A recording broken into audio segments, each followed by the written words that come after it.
বাংলা সাহিত্যে রোমাঞ্চকর কিছু গল্প দিয়ে সাজানো আমাদের বিশেষ নিবেদন মিডনাইট স্পেশাল। আজ আপনাদের জন্য শরদিন্দু বন্দ্যোপাধ্যায়ের লেখা কামিনী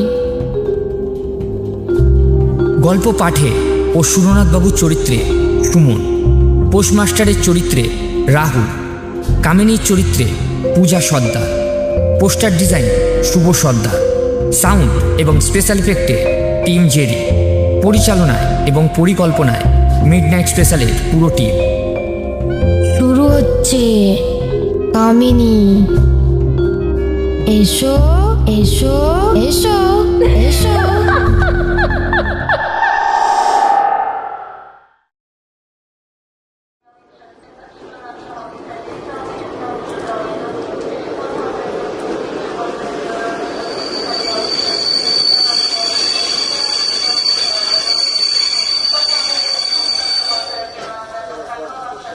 স্টেশনে ট্রেন থামতেই হ্যাটকট পরা সুদর্শনবাবু নেমে পড়লেন। স্টেশনটি ছোট, তার সংলগ্ন জনপদটিও বিস্তীর্ণ নয়। ট্রেন 2 মিনিট থেমে চলে গেল। সুদর্শন ঘোষ একজন পলিটিক্যাল ইন্সপেক্টর। সম্প্রতি এদিকের গ্রামাঞ্চলে কয়েকটি নতুন পোস্ট অফিস খুলেছে। সুদর্শনবাবু সেগুলিকে পরিদর্শন করতে এসছেন। রীতিপূর্বে তিনি এদিকে কখনো আসেননি। ছোট্ট একটি সুটকেস হাতে নিয়ে তিনি স্টেশনের বাইরে এলেন। সঙ্গে আর কোনো লটবহর নেই। সুটকেসের মধ্যে আছে একটি শার্ট প্যান্টুলুন, ধুতি, গামছা, সাবান, দাঁত মাজার ব্রাশ ইত্যাদি। স্থানীয় পোস্ট অফিসটি স্টেশনের কাছেই। ডাকও তার 2 আছে, কিন্তু শহরের অনুপাতে একজন পোস্ট অফিস মাস্টার, একজন কেরানি ও 2 জন পিয়ন। পোস্ট অফিসের কোয়ার্টারেই পোস্ট অফিস মাস্টার সপরিবারে বাস করেন।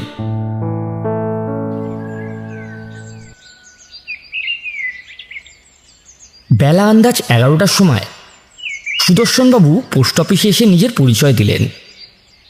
পোস্ট অফিস মাস্টার খাতির করে তাকে ভেতরে নিয়ে গেলেন। দিকপোহরে আহারাদির ব্যবস্থা পোস্ট অফিস মাস্টারবাবুর বাসাতেই হলো। মধ্যাহ্ন ভোজনের পর সুরনাথবাবু ঘণ্টাখানিকের বিশ্রাম করলেন। তারপর আবার ধরাছুড়ো পড়ে যাত্রার জন্য প্রস্তুত হলেন। রীতিমধ্যেই তিনি খবর নিয়েছেন যে 3টি পোস্ট অফিস পরিদর্শনে তিনি যাবেন, তার মধ্যে যেটি সব থেকে কাছে সেটি 12 মাইল দূরে, কাঁচাপাকা রাস্তা আছে। সুরনাথ তার পিয়নের সাইকেলটি ধার নিলেন। আর সন্ধ্যার সময় উদ্দিষ্ট গ্রামে পৌঁছাবেন। কাল সকালে সেখানে পোস্ট অফিস তদারক করে পরের দিন সন্ধ্যা পূর্বে ফিরে আসবেন। তারপর আবার অন্য পোস্ট অফিসের উদ্দেশ্যে যাত্রা করবেন। সাইকেলের কেরিয়ারে ছোট্ট সুটকেসটি বেঁধে সুরনাথ তার আরোহণের উদ্যোগ করলেন। পোস্ট অফিস মাস্টার বললেন, এইখান থেকে মাইল 5-6 দূরে রাস্তা 2 ভাগে ভাগ হয়ে গিয়েছে। ডান হাতি রাস্তাটা দিয়ে গেলে একটু ঘুরাবে বটে, কিন্তু আপনি ওই রাস্তা দিয়ে যাবেন। সুরনাথ জিজ্ঞেস করলেন, কেন? বাঁহাতি রাস্তাটা কি দোষ করেছে?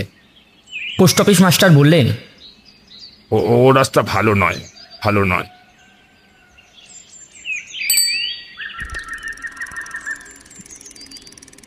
সাইকেল আরোহণ করে সুরনাথ বেরিয়ে পড়লেন। কয়েক মিনিটের মধ্যেই শহর এলাকা পার হলেন। তারপর অবারিদ্র মুক্ত দেশ।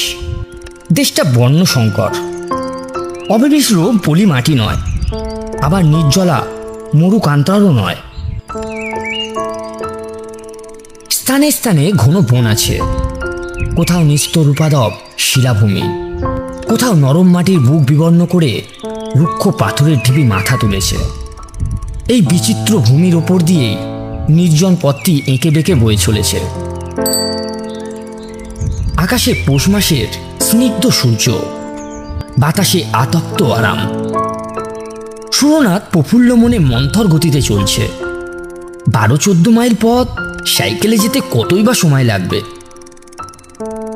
সুরনাথের বয়স 40 বছর, মধ্য মার্কিত্র, দৃঢ় শরীর, মুখশ্রী মোটের ওপর সুদর্শন। তিনি বিপত্নী। বছর 3 আগে স্ত্রী বিয়োগ হয়েছে। আবার বিবাহের প্রয়োজন তিনি মাঝে মাঝে অনুভব করেন। কিন্তু বিপদনিকের ফলে যে ক্ষণিকের স্বাধীনতা টুকু লাভ করেছেন তার বিসর্জন দিতে চাইছেন না। তিনি যখন 6 মাইল দূরে পথের দ্বিভুজে পৌঁছালেন তখন সূর্য পশ্চিম দিকে অনেকখানি ঝুলে পড়েছে। সম্মুখে দুটি পথ ক্রমশ পৃথক হতে হতে ধনুকের মতন বেঁকে গিয়েছে। মাঝখানে উঁচু জমি, তার উপর তাল খেজুরের গাছ মাথা তুলে আছে। হঠাৎ কোথা থেকে একখণ্ড কালো মেঘ এসে সূর্যটাকে ঢেকে দিল। চারিদিকে অস্পষ্ট ছায়াছন্দ হয়ে গেল। সুরনাথ পথের সন্ধিস্থলে সাইকেল থেকে নামলেন। আশেপাশে কাছে দূরে জনমানব নেই। আকাশ নির্মল, কেবল সূর্যর মুখের উপর এক টুকরো মেঘ এসে লেগেছে, যেন সূর্য মুখোশ পড়ে আছে। সুরনাথ একটু চিন্তা করলেন, এখনো 6-7 মাইল পথ বাকি। আধ ঘন্টার মধ্যে সূর্য অস্ত যাবে। অন্ধকার হওয়ার আগে যদি গন্তব্যস্থানে পৌঁছাতে না পারি তাহলে দিগ্ভ্রম হওয়ার সম্ভাবনা আছে। পোস্টমাস্টার বলে দিয়েছিলেন বাঁ হাতের রাস্তাটা ভালো নয়, কিন্তু দৈর্ঘ্যে ছোট, সুতরাং বাঁ হাতের রাস্তা ধরেই যাওয়া ভালো। সুরনাথ সাইকেলে চড়ে বাঁহাতি রাস্তা ধরলেন। পোস্টমাস্টার মিথ্যে বলেননি, পথ অসমতল ও পোস্তরাকীর্ণ। কিন্তু সাবধানে সাইকেল চালালে আচার খাবার ভয় নেই। সুতরাং সুরনাথ সাবধানে অথচ দ্রুত সাইকেল চালালেন। সূর্যর মুখ থেকে মেঘ কিন্তু নড়ল না। মনে হলো মুখোশ আটকেই সূর্যদেব অস্ত যাবেন। মিনিট 20 সাইকেল চালাবার পর সুরনাথ সামনে একটি দৃশ্য দেখে আশান্বিত হয়ে উঠলেন। অস্পষ্ট আলোতে মনে হলো যেন রাস্তার দুধারে ছোট ছোট কুঠি দেখা যাচ্ছে। দু একটি ছাড়ামূর্তিও যেন ইতস্তত সচরণ করে বেড়াচ্ছে। আরও কিছু দূর অগ্রসর হওয়ার পর পাশের দিকে চোখ ফিরিয়েই সুরনাথ ব্রেক কষলেন। একটি ছোট্ট মাটির কুটির যেন মন্ত্র বলে রাস্তার পাশে এসে দাঁড়িয়েছে। আশেপাশে অন্য কুটির দেখা যাচ্ছে না। এই কুটিরটি যেন গ্রামের প্রবেশ মুখে প্রহরীর মতন দাঁড়িয়ে আছে। সুরনাথ রাস্তার ধারে যেখানে সাইকেল থেকে নামলেন সেখান থেকে 3 গজ দূরে কুটিরের দাবার খুঁটিতে ঢেস দিয়ে একটি যুবতী বসে আছে। সুরনাথের চোখের সাথে চোকাচুকি হতেই সুরনাথের চোখ চুম্বকের মতন আবদ্ধ হয়ে গেল। চাষার মেয়ে, গায়ের রং মাজা পিতলের মতন পিতভ, দেহে যৌবনের প্রাচুর্য ফেটে পড়ছে, মুখের ঢোল দৃঢ়, প্রাকলাভতার সমাবেশ। মাথায় আযত্ন বিনর্ষ চুলের প্রান্তে একটু পিঙ্গলতার আভাস। চোখের তারা বড় বড়। পরিধানে কেবল একটি কাস্তাপার শাড়ি, অলংকার নেই। সদবা কি বিধবা কি কুমারী বোঝা যায় না। তার দিকে কিছুক্ষণ চেয়ে থাকলেই মনে হয় যেন আগুন রাঙা চুল্লির দিকে চেয়ে আছে।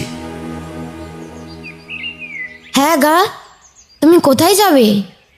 যুবতী প্রশ্ন করলেন। দাঁতগুলো কুন্দ শুভ্র, গলার স্বর গম্ভীর ও ভরাট, কিন্তু কথা বলার ভঙ্গি গ্রাম্য। সুরনাথের বুকের মধ্যে ধকধক করে উঠল। দীর্ঘকালের অনবস্ত একটা অন্ধকার আবেগের স্বাদ তিনি অনুভব করলেন। কিন্তু তিনি লঘুচেতাক লোক নন। সবলে আত্মসংযম করে বললেন, রতনপুর।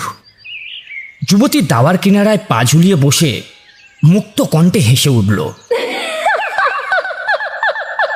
তার হাসিতে পোলাবতা ছাড়াও এমন কিছু আছে যা পুরুষের স্নায়ুশিরায় আগুন ধরিয়ে দিতে পারে। শেষটায় হাসি থামিয়ে বলল, রতনপুর? রতনপুর তো অনেক দূর, যেতে যেতেই রাত হয়ে যাবে, পৌঁছাতে পারবেন? সুরনাথ রাস্তার দিকে চাইলেন। দূর হতে যে গ্রামের আভাস পেয়েছিলেন সন্ধ্যার অন্ধকারে তা মিলিয়ে গিয়েছে। তিনি উদ্বেগ স্বরে বললেন, তাহলে গ্রামে থাকবার কোথাও জায়গা আছে? এখানেই থাকো না। সুরনাথ চকিত চক্ষে যুবতীর দিকে চাইলেন।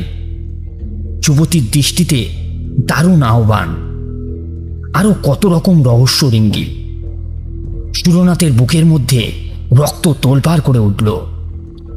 তিনি শরীর শক্ত করে নিজেকে সংবরণ করলেন। একটু স্মিত স্বরে বললেন, বাড়ির পুরুষেরা কোথায়? যুবতী দূরের দিকে বাহু প্রসারিত করে বলল, তারা মাঠে গেছে, সারা রাত ধান পাহারা দেবে। মাঠে ধান পেকেছে, পাহারা না দিলে চুরে চুরি করে নিয়ে যাবে যে। সুরনাথ কণ্ঠের মধ্যে একটা সংকোচ অনুভব করলেন। বললেন, তা যদি অসুবিধা না হয় এখানে থাকবো। যুবতী দঞ্চনা বিকরণ করে হাসল। প্রাক অন্ধকারে হাসিটা তীরদীপালিতর মতন ঝলকে উঠল। সে বলল, তোমার গাড়িটা দাওয়ায় তুলে রাখো, আমি আসছি। যুবতী ঘরে প্রবেশ করল। একটি মাদুর এনে দাওয়ার একপাশে পেতে দিল। এক ঘটি জল ও গামছা খুঁটির পাশে রেখে বলল, হাত মুখ ধোও, চা খাবে তো? আমি এক্ষুনি তৈরি করে আনছি।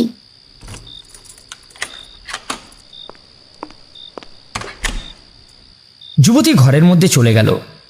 সুরনাথ হাত মুখ ধুয়ে মাদুরে বসলেন। ঘরে প্রদীপ জ্বলে উঠল। আলোর পীতবর্ণ ধারা দাওয়ার উপর এসে পড়ল। বাইরে নির্বদ্ধ অন্ধকার চরাচর গ্রাস করে নিয়েছে। সুরনাথ বসে চিন্তা করতে লাগল। তার মানসিক অবস্থার বর্ণনা অনাবশ্যক। বাধ্য সরাহত মেঘ, বহির্মুখী বিবক্ষু, পতঙ্গের মানসিক অবস্থা কে কবে বিভক্ত করেছে? এ নাও, চা এনেছি। চা দিতে গিয়ে আঙুলে আঙুলে একটু ছোঁয়াছুঁই হলো। তাতে সুরনাথের শরীরে একটা শিহরণ খেলে গেল। আমি রান্না চড়াতে চললুম। সুরনাথ ক্ষীণস্বরে আপত্তি তুললেন, আমার জন্য আবার রান্না কেন? ঘরে মুড়ি মুড়কি যদি কিছু থাকে তাই খেয়ে নয় শুয়ে থাকবো। এমা, মুড়ি মুড়কি খেয়ে কি শীতের রাত কাটে? রাত উপসি হাতে টলে। তোমার এত লজ্জা পেয়ে কাজ নেই, 1 ঘন্টার মধ্যে রান্না হয়ে যাবে। যুবতী চলে গেলে সুরনাথ চায়ের বাটিতে চুমুক দিলেন। পিতলের বাটিতে গুড়ের চা, কিন্তু খুব গরম। তাতে ছোট ছোট চুমুক দিয়ে পান করতে করতে তার শরীর বেশ চাঙ্গা হয়ে উঠল। সুরনাথ লক্ষ্য করলেন কুঠুরির মধ্যে 2টি ঘর, একটি রান্নাঘর, অপরটি বোধহয় শয়নকক্ষ। তিনি অনুমান করলেন দাবার মাদুরের ওপর তার শয়ন ব্যবস্থা হবে, সেই ভালো হবে। কোনো মতে রাত কাটিয়ে ভোর হতে না হতেই তিনি চলে যাবেন। ঘণ্টাখানিক পর যুবতী দরজার কাছে এসে বলল, ভাত বেড়েছি, খাবে এসো।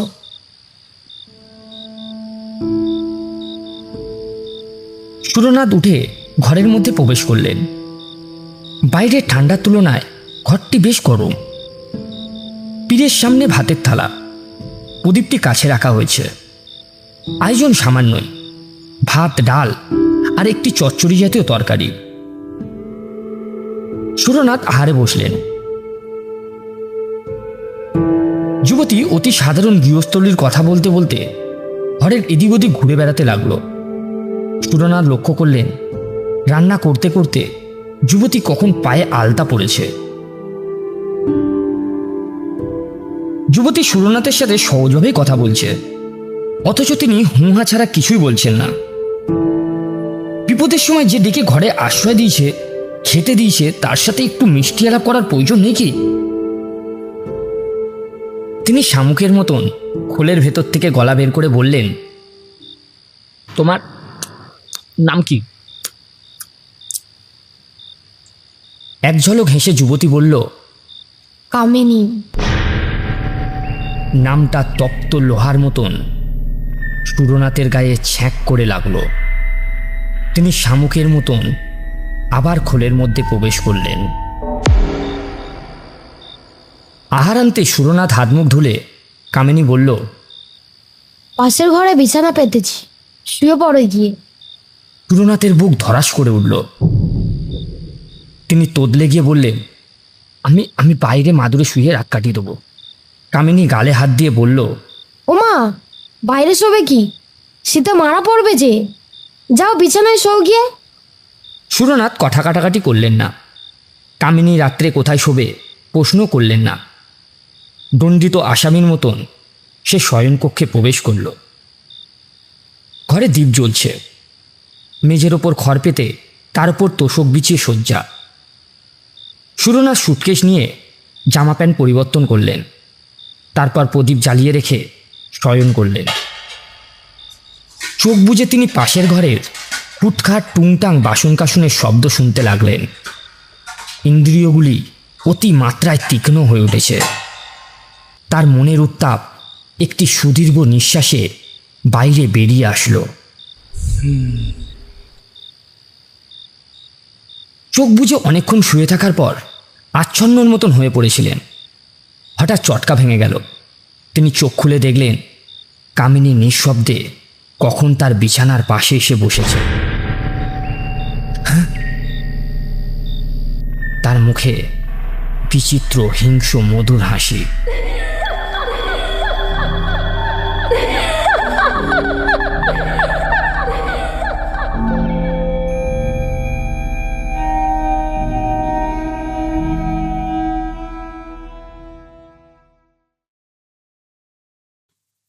তিন দিন পর্যন্ত সুরনাথ যখন ফিরল না, তখন পোস্টমাস্টার বাবু উদ্বিগ্ন হয়ে উঠলেন।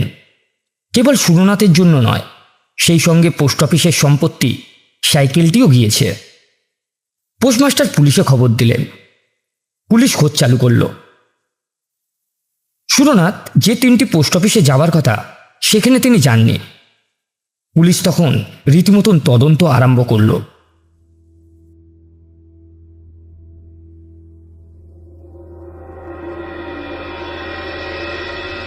7 দিন পর সুরনাথকে পাওয়া গেল।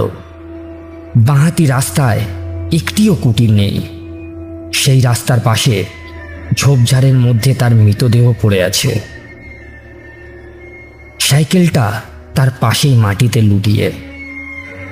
তার পাশেই সুরনাথের সুটকেস রয়েছে। সুটকেসের মধ্যে কাপড় চোপড় সাবান মাজন ব্রাশ সমস্তই মজুদ আছে। কিছুই খোয়া যায়নি। সুরনাথের দেহে কোথাও আঘাতের চিহ্ন নেই, কিন্তু দেহটি প্রাচীন মিশরীয় মমির মতন শুকনো ও চর্মসার হয়ে গিয়েছে। যেন রক্তচোষা বাদুড় দেহটি থেকে রক্ত শুষে নিয়েছে। পোস্টমাস্টার যখন সুরনাথের মৃত্যুর বর্ণনা শুনলেন, তখন তিনি আক্ষেপে মাথা নেড়ে বললেন, ডাইনির হাতে পড়েছেন। কামিনী ডাইনি এখনো ও টয়লেটে আছে। মায়া বিস্তার করে বেচারিকে টেনে নিয়েছে। আমি ইন্সপেক্টর বাবুকে সাবধান করে দিয়েছিলাম, বলেছিলাম বাঁহাতি রাস্তাটা ভালো নয়, কিন্তু উনি শুনলেন না। কামিনী ডাইনি ওনাকে নিলেন। আহ আহ আহ